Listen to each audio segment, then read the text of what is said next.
Guys. Hello guys, welcome to Pitching and Line. In this video, we're going to talk about first qualifier, which has been done yesterday. That is between Chennai Super Kings and Delhi Capitals, which were two most consistent teams this year. And coming into this match, Delhi Capitals won both their matches against CSK, and they were on a 4-match winning streak, if I'm not wrong. They even won 2 matches against them in the last season as well. But when it came to the big match, like what CSK is known for, they have beaten Delhi Capitals with the help of legendary Mahendra Singh Dhoni. I mean, let's get into the match. And what do you make of the toss decision, and was it the right decision? Toss. It was fine. It wasn't a bad decision because you understand the wicket, right? When you bowl first, you understand the pace of the wicket, and you know what's there on the body. Of course, there is a scoreboard pressure. But for somebody like CSK who has been through who has been through a lot of knockout matches, and I think they would have backed themselves to chase the total down. So I think as far as toss is concerned, it was a fair decision. And mind you, actually CSK this year, they have chased 8 times and they won all the 8 games. So their record while chasing is 100%. So that was a fair decision. The batting, I thought, Delhi Capitals, Prithvi Shaw gave them a good start as far as opening is concerned, but the others around him really didn't step up to the occasion. Shikhar Dhawan disappointed, and Shreyas Iyer also got out very early. And I was kind of, amused why Akshar Patel is walking ahead of somebody like Rishabh Pant. Maybe it was due to keep it was for keeping Rishabh Pant and admire for the last fag end of the overs. But considering that I thought 170 was not a bad total to defend, especially it's a qualifier match. So runs on the board is always helpful, and 170 at one point of time, even 150 getting to 150 was sort of difficult. So I thought 170 was good enough total. So what do you think? Did DC lack around 20-25 runs, or were they par? So I think 170 was a pass score. Yeah. But if I was Delhi, I would be disappointed the way they started and how they finished. Because by the end, I think in 5 overs, they already scored 50 runs. They scored 50 runs in 5 overs. Correct. So when you get such a brilliant start, yeah, I think you lost 1 or 2 wickets, but still, I think 50 for 1 or 50 for 2 in the first 5 overs, I think you would back yourself to score much more runs. But the competition has been such that quality teams always make a comeback, and CSK again came in and they kind of tied Delhi Capitals batsmen. And yeah, one interesting point was Akshar Patel. I mean, he played like around 9 runs from 10 balls, around something like that, around 100 strike rate Strike or rate, even 100 less strike than. rate. Yeah. And do you think at that point of time it gave away the momentum? Though they were losing wickets, but you still had run flowing. At the end of the day, you still had a really good lineup. You had Punt and Hetmeyer to come down as well. So do you think probably bringing in Akshar Patel, that LD, kind of costed them the momentum a bit? Yes, definitely. When you are batting first in a big match, so you have to expose your best batsman ahead.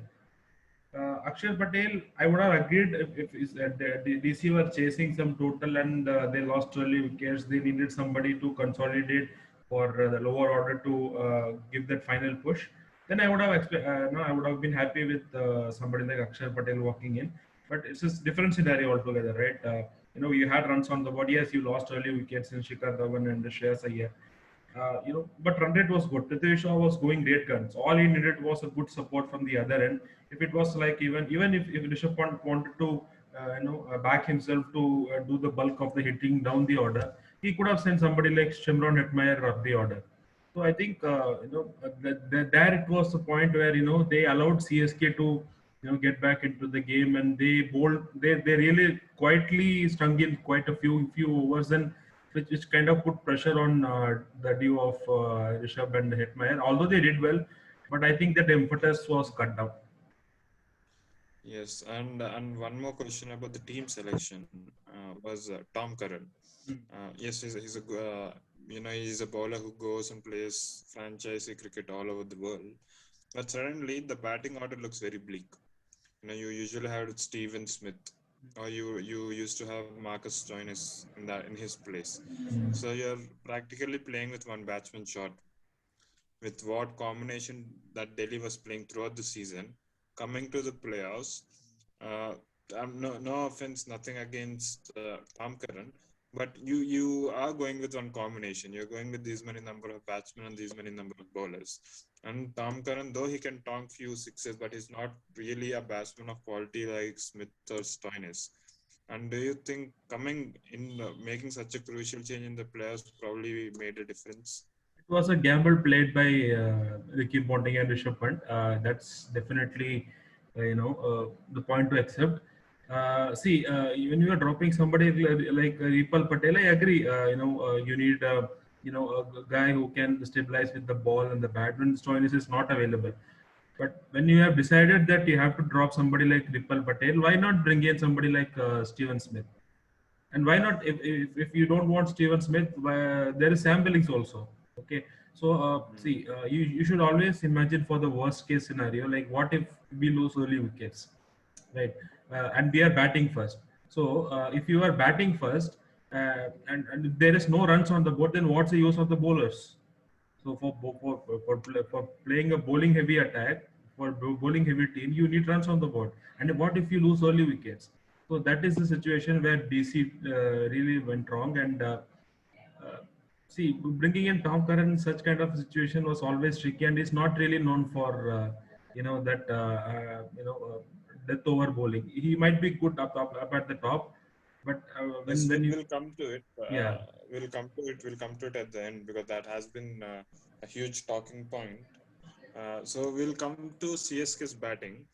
And actually, if you see this match, right, I think both the teams have made a lot of strategical errors. A Hmm. lot of strategical errors. You for CSK, their informed batsman was Jadeja. You had Duplessis and Gaikwad who were doing well at the top. Faf got out pretty early. Gaikwad and Uttappa made a good partnership.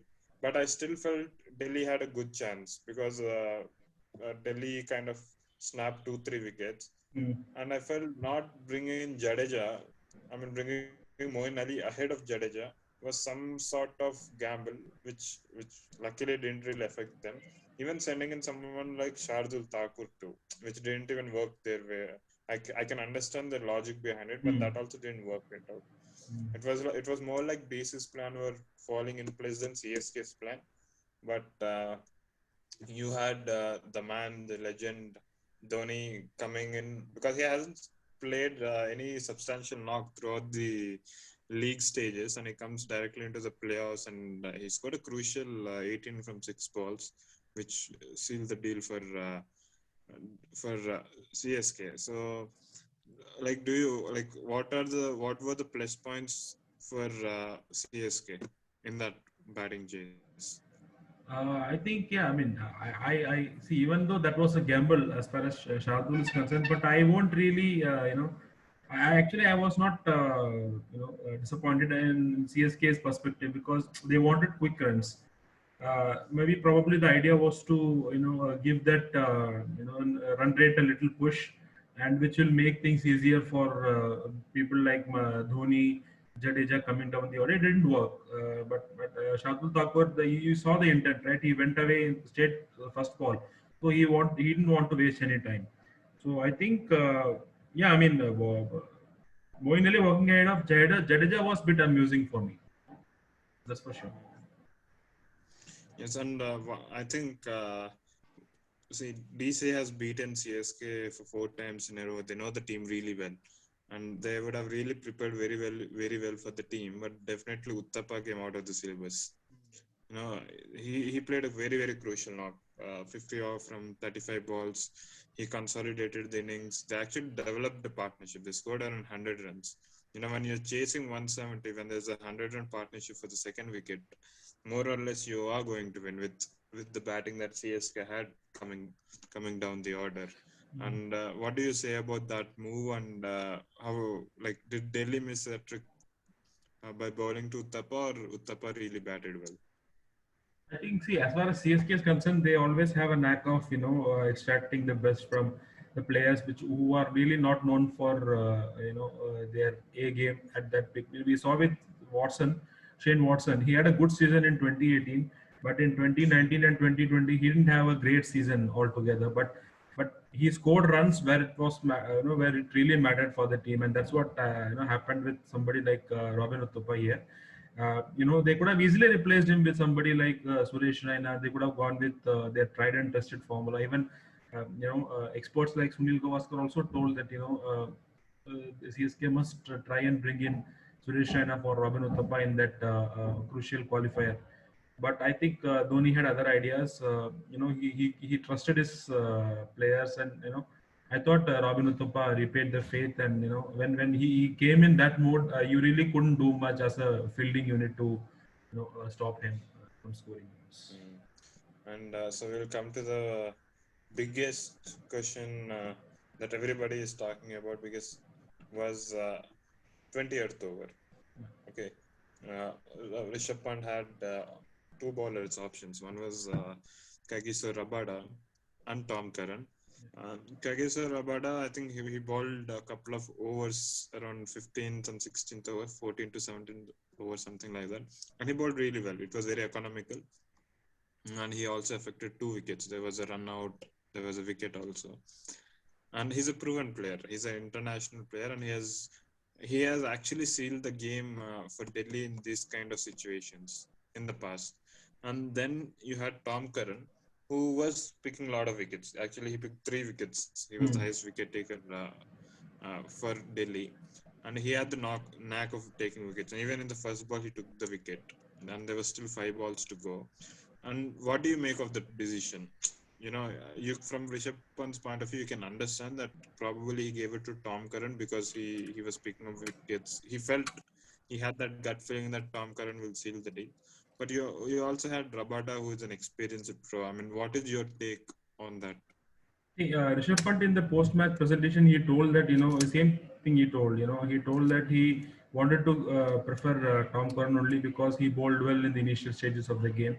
But see, there is one thing. There is one thing called experience, and Kagiso has a lot of experience, and he's acing in this kind of situations where he bowls a lot of his overs in limited over format in this death overs. So you got to trust him. So I was just wondering, I was just thinking in 2019, if you remember the final, Lasith Malinga was the most expensive bowler for them, for Mumbai Indians. But he Yes, was the one who yes. came and bowled in the final over. Rohit Sharma trusted his weapon, right? Even though Mm. he went for runs, he's your lethal weapon. So he trusted his weapon. Go and take wickets, and he did the job.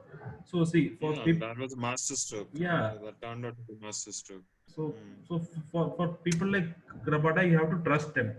You have to trust him. And whenever I see the moment when Rishabh Pant has taken the captaincy from Shreyas Iyer, I was really not impressed with the way he was using, KG Rabada, because Shreyas Iyer used him really well in the death overs. But we hardly see Rabada bowling in the death overs. He usually finishes off in what 15, 16th over. You see Rabada finishing off his 4 overs. I think that is not a good idea. It was working until then, but yesterday it proved costly. That's gamble really didn't work, and trusting somebody like Tom Curran over Rabada was really beyond me. And what do you say about the field setting and the balls that they were bowling? It was very, very evident that they were going to bowl wide, not Yorkers, wide length deliveries for Dhoni to reach out.